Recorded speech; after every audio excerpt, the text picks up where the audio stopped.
Do I watch Rick and Morty? Sorry, let me do that again. Okay, I don't watch TV, I'm afraid. I'm not going to rap spells, I refuse. You heard it here.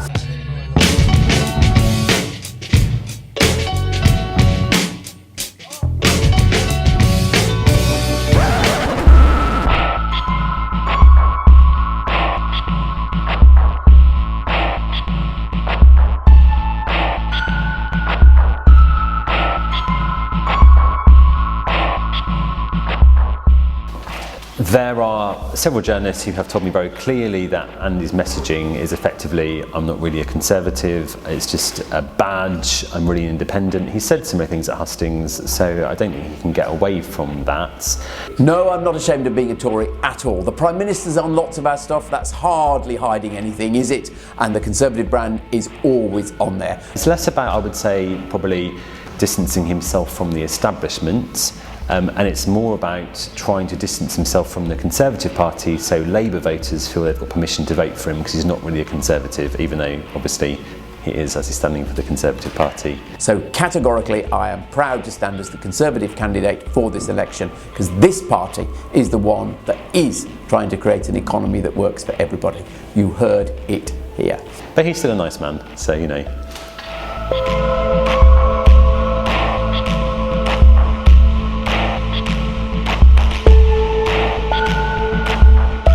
Question. Who knows? I guess it's up to each individual mayor to try and make the job work. What I would say is none of us standing for mayor voted to give you all a mayor. That was your local councillors and central government who did that. So I think they should probably explain themselves rather than us. But there's going to be one whether we like it or not. And I guess what all the mayors are doing are giving you different options and choices about what they will do if mayor. And it's up to you really to decide, because you've got one if you like it or not, which one will make best value for money.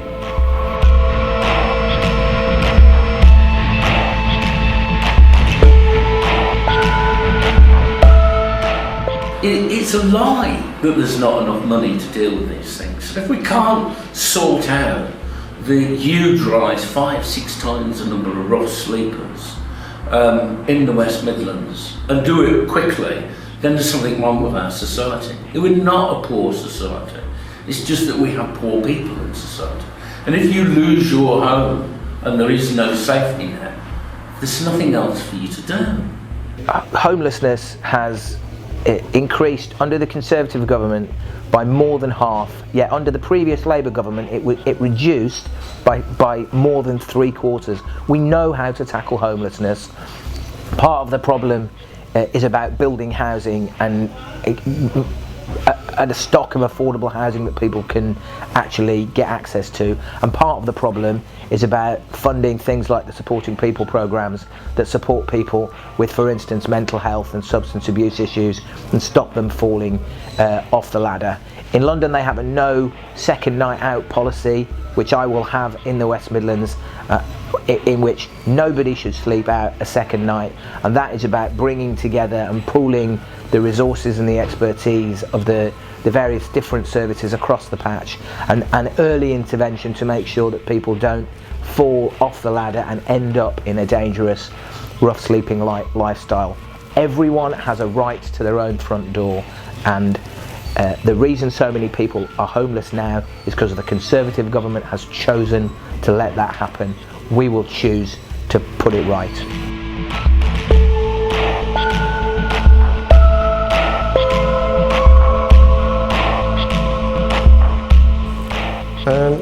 It is a bit outside the mayoral capacity, as obviously the Police and Crime Commissioner is probably better in place to answer this question. I'm sure there are all kinds of things going on currently, but I think the main thing we need to do is make sure that we're really passionate, really deeply involved with the communities, that we actually understand each other, and that there are no fears, or essentially that people don't understand each other causes fear. So let's break those barriers down, make sure that we know exactly what's going on and everyone understands where we're coming from. And I think that's the best way to actually tackle and make sure that we don't let extremism rise. The only way to really deal with it is to eradicate the problems that give rise to it. A lot of us thought that what happened in South Africa in the 20th century was evil, but there are even Still, Conservatives today are active who called for the hanging of Nelson Mandela as a terrorist because he was willing to stand up and fight for his rights in a situation where he wasn't being able to. Now, I don't for a moment condone any of the terrorist attacks that have happened in Britain or in France or in Turkey in recent times, but they are a byproduct.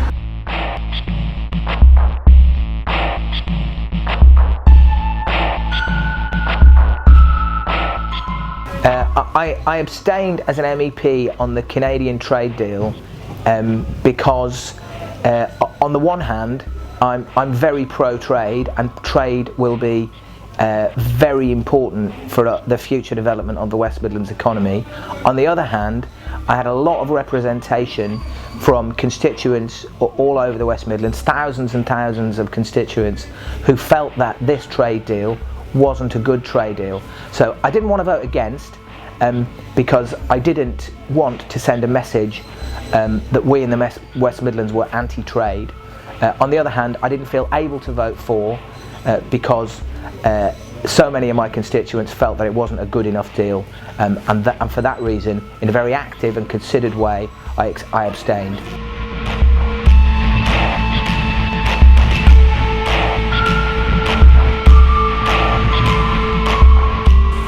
Okay, the point of UKIP is we had a full manifesto in 2015 for the general election, and I invite you to take a look at it. There's some really good stuff in there. It was actually voted probably the best manifesto. UKIP is a mainstream party now. We believe that we continue to be a mainstream party, putting forward ideas, sometimes new ideas, and pressuring different people in different ways, but ultimately we are a mainstream party. We wish to continue representing people who are not represented currently by the existing other parties.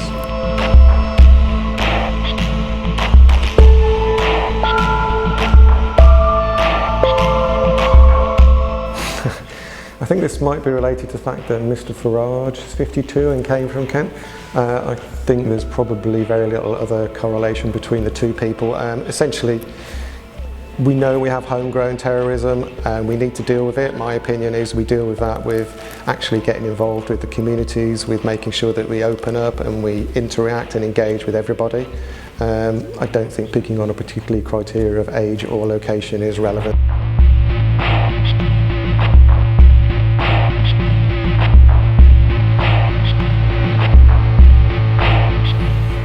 Okay, Wayland, thank you for your question.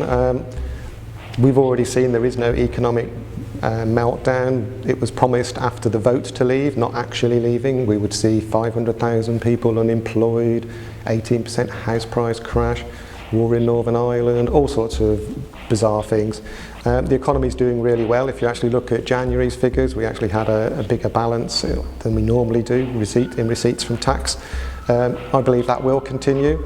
We might have the odd little blip along the way, but my passion is absolutely that we will be better off from Brexit. We'll have a lot more opportunity to trade out there with the world, and where we might have the odd short-term blip, in the medium long term we will be better off, and that's what I believe, or I wouldn't be here.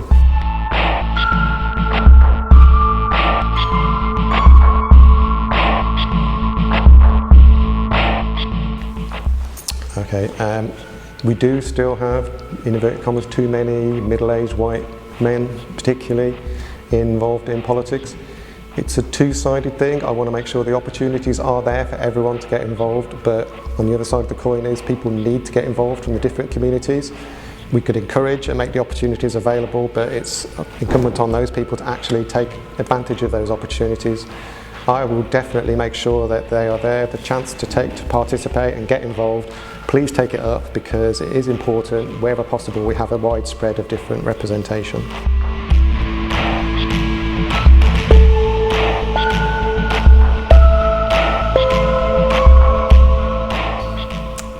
I'm very focused on the living wage and have made a commitment to that.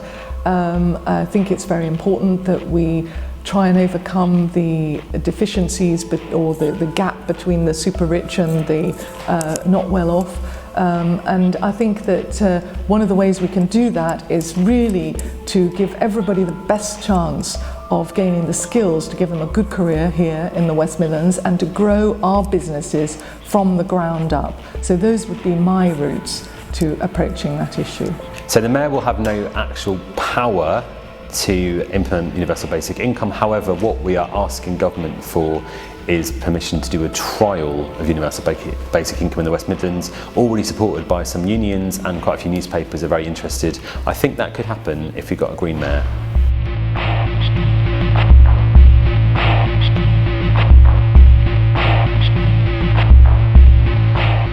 So the answer is yes. The Mayor's major power is the power over transport. We need to build a 24/7 public transport system which basically gets people from where they are to where they want to go quickly, cheaply, affordably and safely and pleasantly. We're a long way from that, so I was really pleased to see Transport for West Midlands have now taken on ownership of the Metro.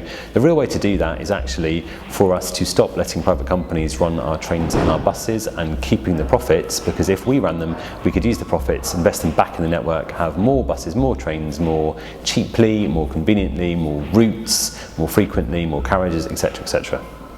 Most definitely. I'd like to say that's an absolute top priority for me. I'm standing, in fact, because I'm pretty fed up with the lack of investment in Birmingham and West Midlands infrastructure over the last 20 years. The fact that we've had around 10% or so per head of investment compared to London is just not good enough. So we need a shift. We need people to move out of their car and into the tram, train, bus, and tram-train on occasionally, and of course electric vehicles, and we need to encourage far more use of electric vehicles, electric taxis, electric buses. We need charging point infrastructures. So this is a big agenda, clearly. It's going to require serious investment. We need to get that investment out of government in a way that we've never managed before, and I can tell you absolutely categorically this is a top priority for me. HS2, you may know, UKIP isn't really in favour of, because we believe that the benefits are going to be very small in terms of the location around the terminals. Yeah, your house price will probably go up quite a bit. If you look across the Black Country or across Coventry, the other side of the city, the other side of the region I should say, people there aren't particularly in favour of the HS2 because they see it as a lot of disruption and they won't get much benefit. Essentially, we do have a huge problem with transport around Birmingham particularly, and there are various things that we can do, as I touched on already, in terms of potentially reopening some disused rail lines, trying to push people to use, or push bikes to use cycles a lot more. There's a lot of things that we can do around the edges, but I think any mayor that told you they could solve that problem quickly would blatantly be lying, and I won't say that. There's a lot of things we can try and do, but we need to work to it over a long period of time.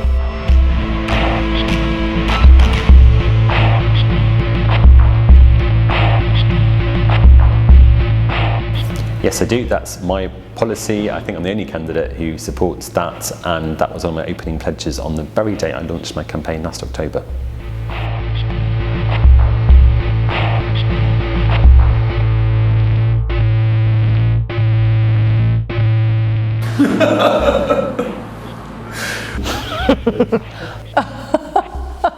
Well, I must admit I've not watched Game of Thrones, although everybody tells me it's very good, Giovanni. My children, I know, are avid fans. I suppose you probably won't be surprised if I say that won't be a top priority for me, but the serious point underlying it is that I have a zero tolerance approach towards hate crime and towards crimes against the person, and that will be absolutely enshrined, as you can imagine, in my manifesto and in any Lib Dem approach. We are a party representing open, tolerant, decent, diverse communities, and I will be doing everything in my power to represent and push diversity and integration of our communities and the proper representation of that in all that we do. People have a habit of exerting their wrath on those who lie, who cheat, who steal, who behave improperly, and especially people who undermine community unity by issuing foul lies and attacks upon others based on nothing more than the colour of their skin, the nature of their religion, the accent their heritage, their sexuality, their gender, their whatever. That's just despicable, dividing people on the basis of no real issues at all. But maybe there will be some spikes and heads. I doubt it, but it'd be interesting to see. That is an interesting policy suggestion, which we will have to have a review. I wouldn't do that, because I think we have to defeat them not only in terms of ideology but in terms of how we operate as well, actually. And I think if we use their own tactics against them, that probably makes us almost as bad as them, actually. So yes, we need to destroy that form of hatred entirely, but I think the weapons we need to use to destroy it are probably different from the ones they might use. I think that's a little bit harsh. I'm not a great believer in spikes or head mounting, as I've many times said. Essentially, I do totally dissociate myself from all those those other groups, I should say, as UKIP does in general. I don't know, what can you say? I think that's a bit extreme, but we do need to make sure wherever possible we take the ground from under their feet. We don't allow them the kind of conditions to survive or promote themselves. So I think it's a gradual sort of eating away at them and make sure that they gradually disappear rather than banging their heads on spikes.